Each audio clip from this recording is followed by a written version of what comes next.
Rain poured relentlessly onto the canopies of the high trees. The water often collected itself on the leaves' large surface area, before collapsing onto the ground with a thud. The stray cats that often overtook the forest were mostly hiding away to avoid the calamity of the rain. Mostly.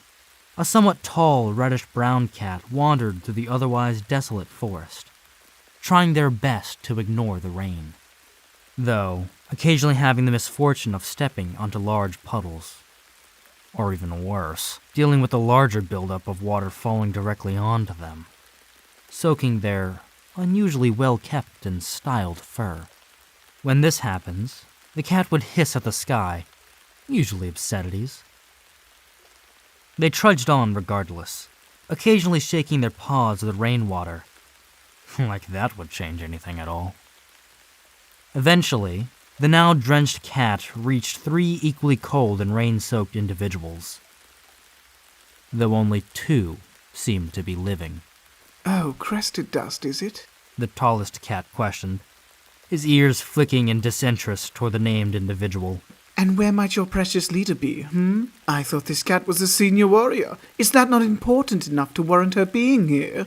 The gray tabby's voice was laced in sarcasm. Crested Dust glanced down at the third body in front of them.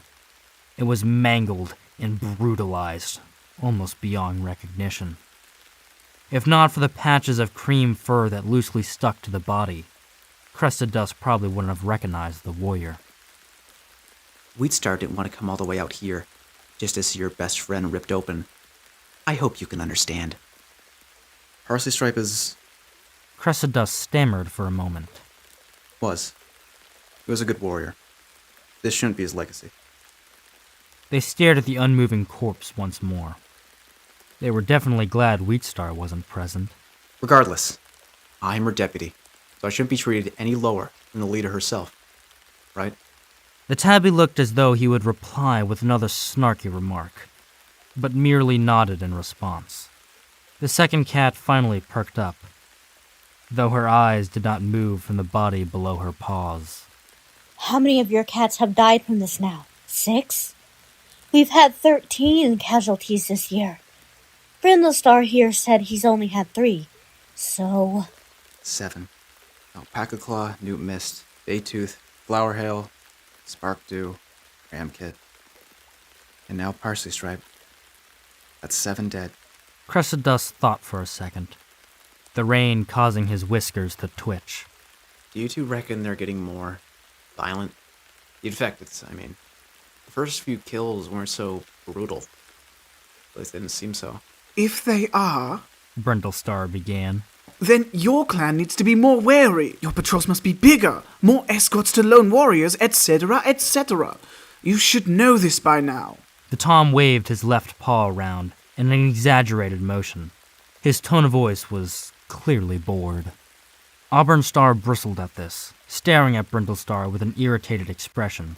Our cats? What about your own, Brindlestar? Are you apathetic towards them?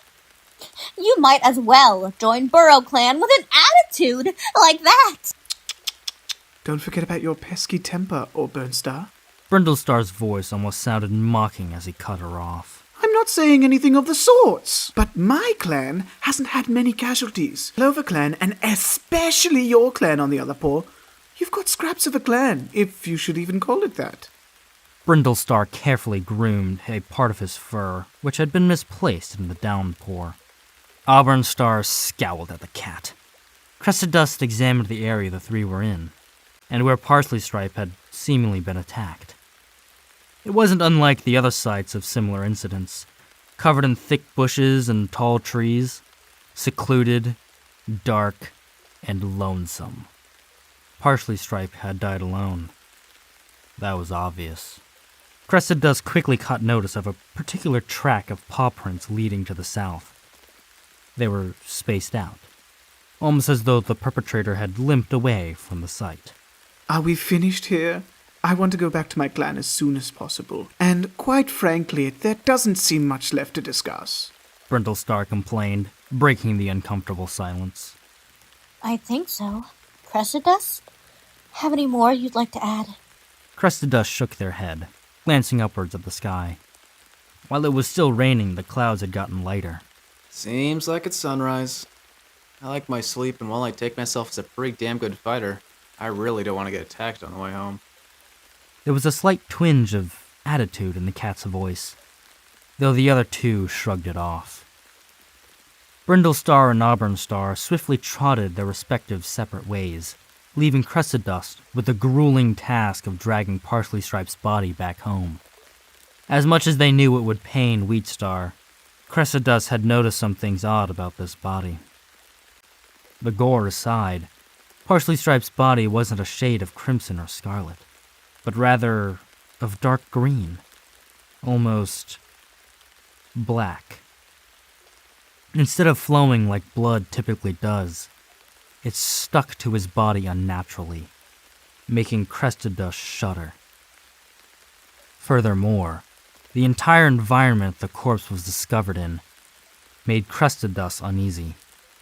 It almost felt as though someone was watching them, silently judging their every move.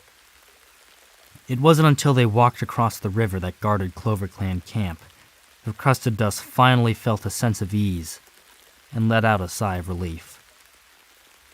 Unbeknownst to them, two figures had indeed been stalking them, making their feelings of unsettlement warranted, and the two carefully walked out of the shadows when Crested Dust was finally out of earshot. You understand what your task is, don't you? The larger of the two asked. He had the general appearance of a wolf, though his almost purple-tinted fur and bobtail suggested otherwise.